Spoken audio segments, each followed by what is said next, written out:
Hey guys, so part 3 here. First thing I wanted to say is the thought records, right? So he was talking about thought records and the 2-column technique of this idea of writing down, a line through paper and then coming up with the thought that you want to put on trial. That's basically what thought records are. That's basically what exposure therapy is.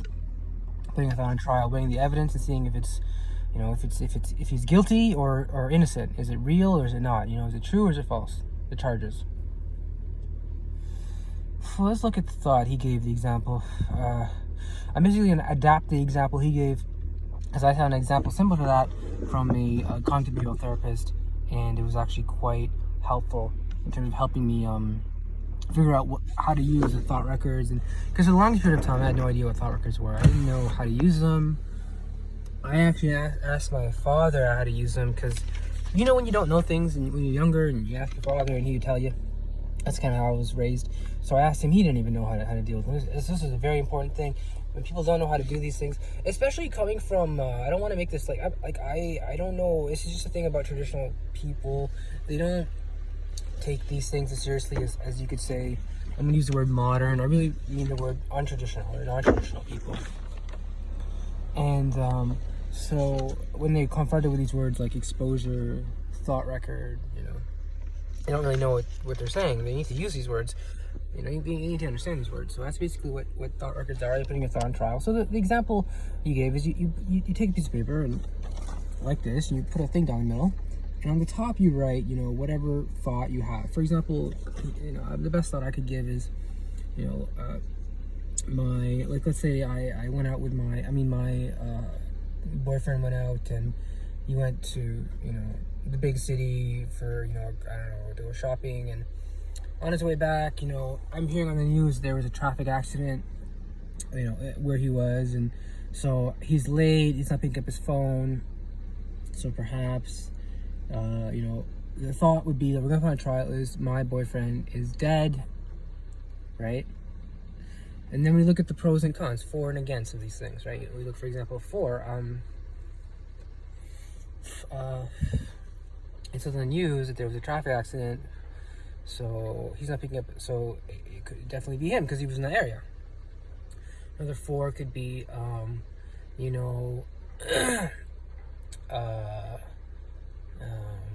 he's not picking up his phone. Right? That's another 4. He's dead.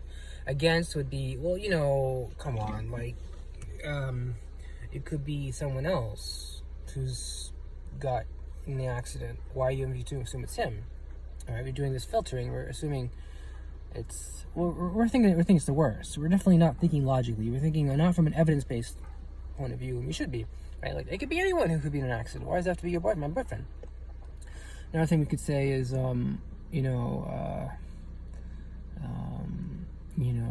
perhaps his phone is dead. Perhaps he didn't charge it. So you put them out like that, and then what happens is, this is actually a real world example that I heard of and was taught to me. Apparently, what happened was this person waited for her boyfriend to come finally. Her boyfriend finally came. Right, she was a girl, I guess, who was on the thought record. And so when it was found out what happened, what took him so long was that there was an accident. He obviously, God bless him and save him. He wasn't in the accident. He was slowed down in traffic. That's why he was late. And his phone died. So that's why he couldn't call. So that's basically, you know what I mean? That's how an exposure, that's how you put your thoughts on trial. You were thinking the worst there, right? You're thinking your boyfriend's dead. And we take time to just use a 2-column technique and write down things in our columns for and against. But we'll definitely have more evidence-based thinking going forward. That's crucial to combating your anxiety and your phobias, and crucial towards exposure therapy. All right. Second thing about the thought record. I touched on this briefly. Mental filtering. Basically, use negatives of an event as a basis for facts. So, for example, you walk into a room, no one says hi to you. You have to assume that because of that, they're not interested in you, and you also observe they're doing their own things, working on their own things. So you assume the worst. They don't like you. They don't welcome you. They don't want you here, and that That's what you basically based on one small snippet of a negative event, which is someone didn't say hi to you, right? And you assume from that means every single person is in telepathic coordination to now, you know, make you feel unwelcome. You know what I mean? You got to look at it like that. You got to look at it from like a evidence-based point of view. Like, simply because one person did this doesn't mean they're all, I think, in this, or they're all coordinated, or they're all waiting for you to do this. People have their own lives. They're not gonna wait for you to make their. Most people have their own lives, and you know they're not gonna like go crazy and coordinate to make your life horrible.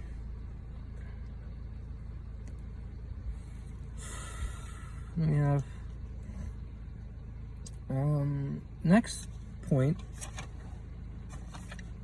Feelings and thoughts are not facts 100% of the time.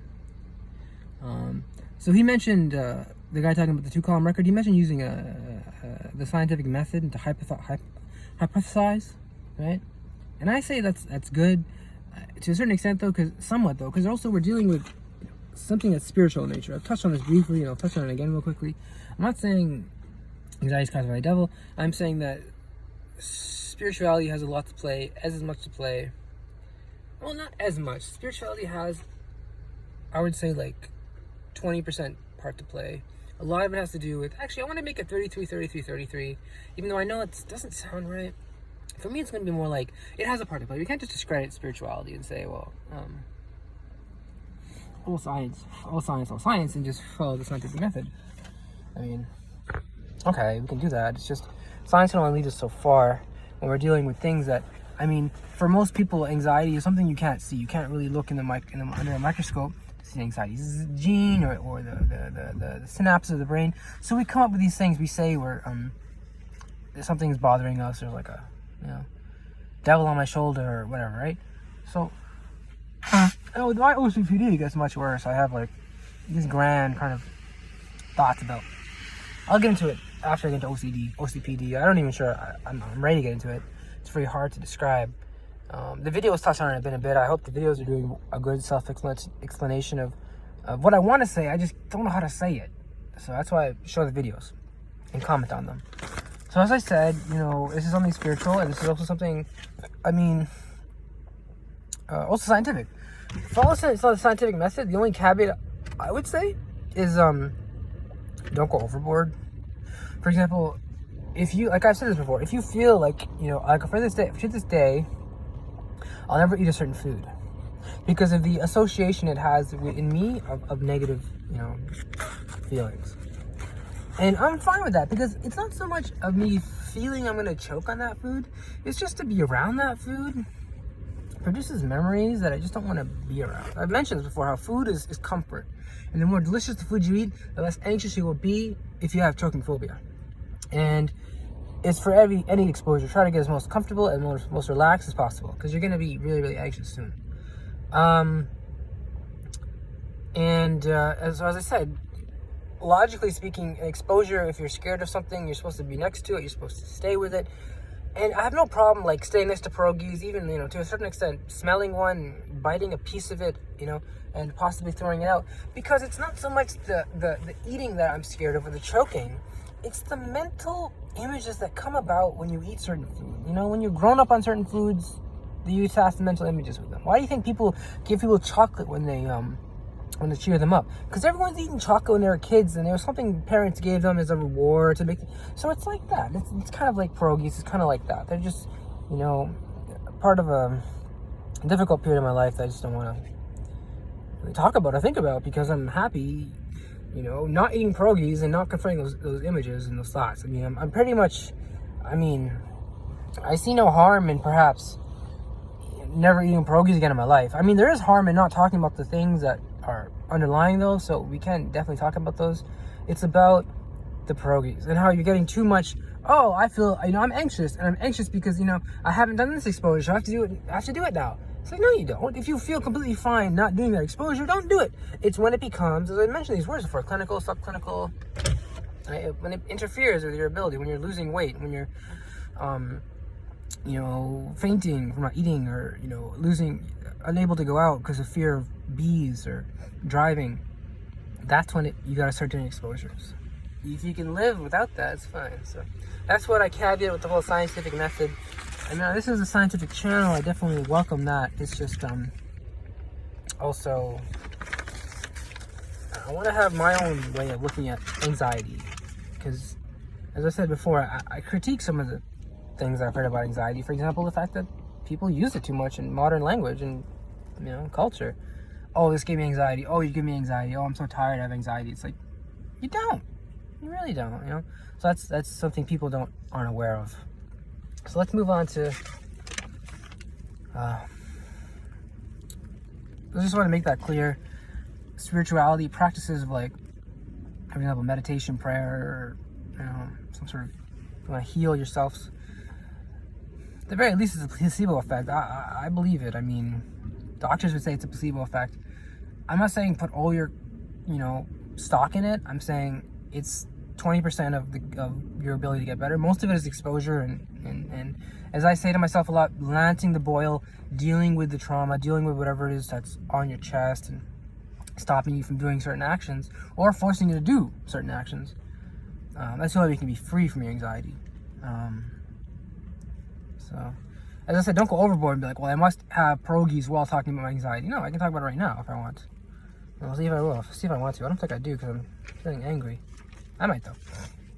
So let me just... Okay, now this is the 18 and older part of the channel. If anyone wants to leave, please leave. Give you guys a couple seconds to leave. Okay, now I'm just going to hit this joint and we're going to talk about OCPD.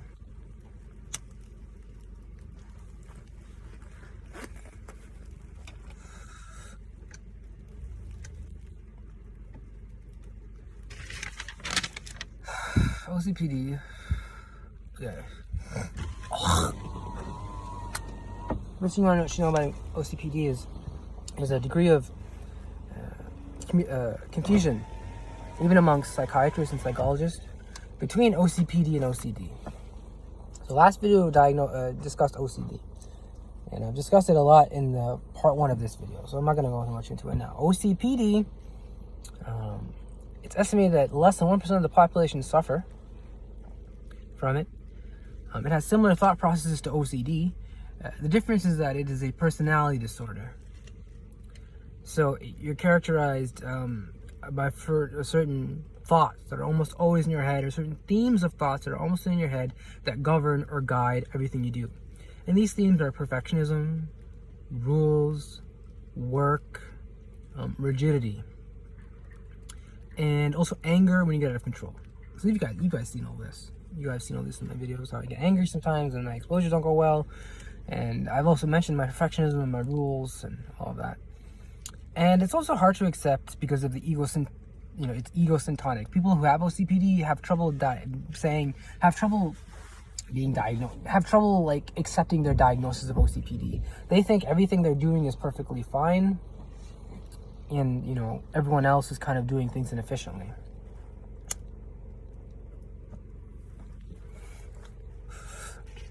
See, that's the difference. OCD is like, oh, I understand it's wrong, I want to get help. OCPD is like, no, I understand it's right, I don't want to get help. So you basically feel the need to always argue you are right? I feel that. I'm not gonna take positions simply because I want to carry the conversation forward, because I like to argue. I like to, I'm a very good debater. I like to argue, and so if I have a position, I can definitely argue it. And the only problem is that's not happens all the time. These videos are formal and to a certain extent, and they're not all me. You don't see me sometimes when I'm talking with people, and like I can. It's hard to explain. I can be too above in terms of I can be too I could be talking about something that's really, really interesting to me intellectually, and then to other people, it'd be like, no, I'm not really interested in that. And I couldn't really take the hint, and I'd actually just keep talking about it and just kind of not only keep talking about it, keep arguing about my position, not realizing he is okay, yeah, I'll take the other position, except I don't really care as much as you do, because it's not governing my life, this rule or this list or this, And for people with OCPD, it governs their life. Every single, I'll kind of I'll kind of end with this, conclude with this. Every single kind of thought or action is governed by my OCPD. I have certain, I don't know how to explain it. hope this comes out clear to you guys. Like, everything comes down to it. It makes me feel relaxed. It makes me feel when everything is in its proper, efficient order and everything is done correctly. Like, these videos need to be done every day, right? I need them done every day except for Saturday, because when they break, they need to be done every day, because that's OCPD. Like, you need something over and over again. It's like someone who likes to do things over and over again, and their entire thought process is governed by this. Whatever someone says, or your philosophy or belief, or anything anyone does or thinks or writes to them, it comes through, again, these basic themes.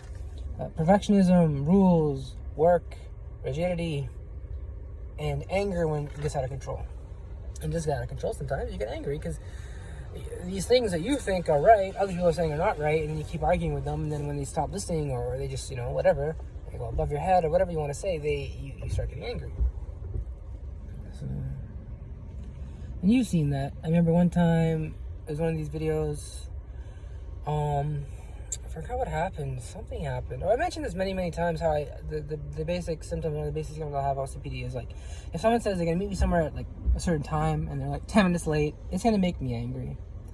And it's just, I get so angry at them, because I'm like, you said this time, and then, because I'm into taking things so literally, I don't understand it, and it's just something I have to do. It's just something I have to deal with. It's not like something new or unexpected, like, oh, I'm somehow now an asshole because I suddenly want to make my friends feel bad for being late. No, it's something I've always had to deal with, and it's just another thing I have to kind of, I don't want to say suppress, just kind of like tackle. Like, okay, I gotta not be so angry with this, because I just, this is just kind of the way I am. And a lot of times I don't, because I get angry and I just forget that I have OCPD, because it's so hard to even accept you have OCPD.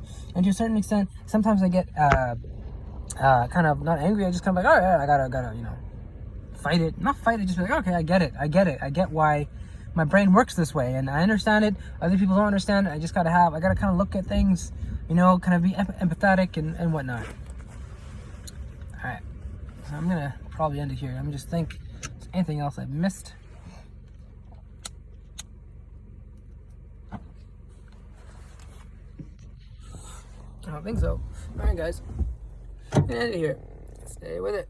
Oh, sorry, I went from a 5 to a 0. All right, guys, stay with it.